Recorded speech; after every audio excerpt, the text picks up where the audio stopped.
It's no surprise that Monster Hunter fans are rejoicing, as the series officially made its current gen debut with Monster Hunter World.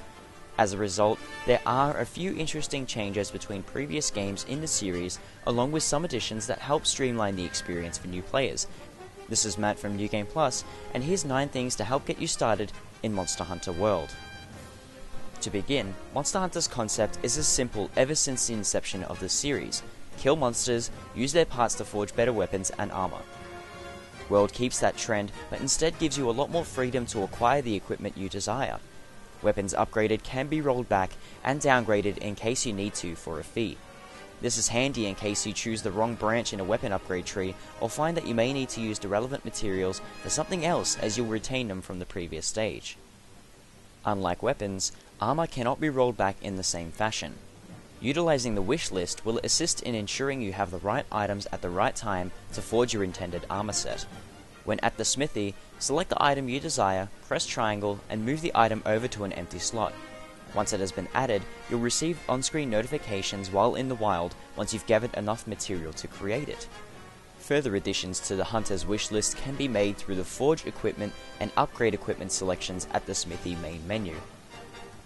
In previous Monster Hunter games, armor classes were divided based on the weapon that was used.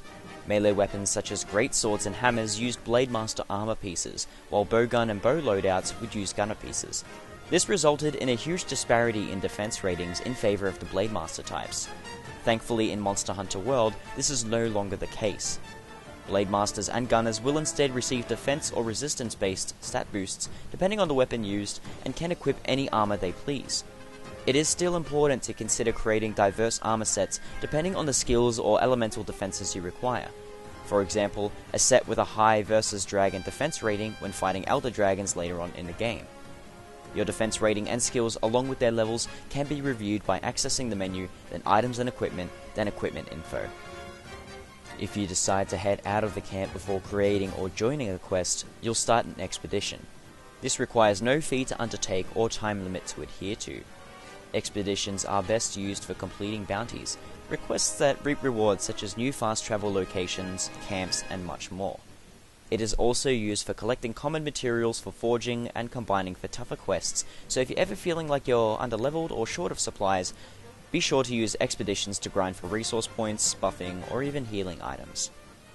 Before heading out on a quest, it's generally a good idea to eat at the canteen. It works exactly like the previous games, where money, vouchers, or resource points are used to gain temporary buffs and skills before setting out. Be sure to check up on the skills you can potentially activate by pressing the touchpad during ingredient selection. Oven roasting can be done by your handler and is ready after completing a quest. The output you receive and the quantity is contingent on the item you choose to roast. Expeditions do not affect the time it takes to roast, so opt for quests instead. Once you're on a quest, reading up on where you need to be can be a little tricky with everything going on at once. To help locate a major monster to hunt, investigate and collect enough evidence through the assistance of the scoutflies and check the map. Once you've located your desired monster, hover over with the cursor and press R3. It will then be pinned, meaning the scoutflies will then guide you directly towards the monster's current direction instead of diverting you to nearby collection or investigative points. As you've identified the monster, moving them to an open area to fight is the best way to ensure your safety. This can be made easy through use of the Slinger, which changes the way most thrown items were used in previous Monster Hunter games.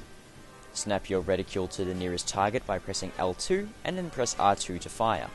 Load up different shot types by locating it within the quick access or the radial menus via holding down L1 and pressing square to equip.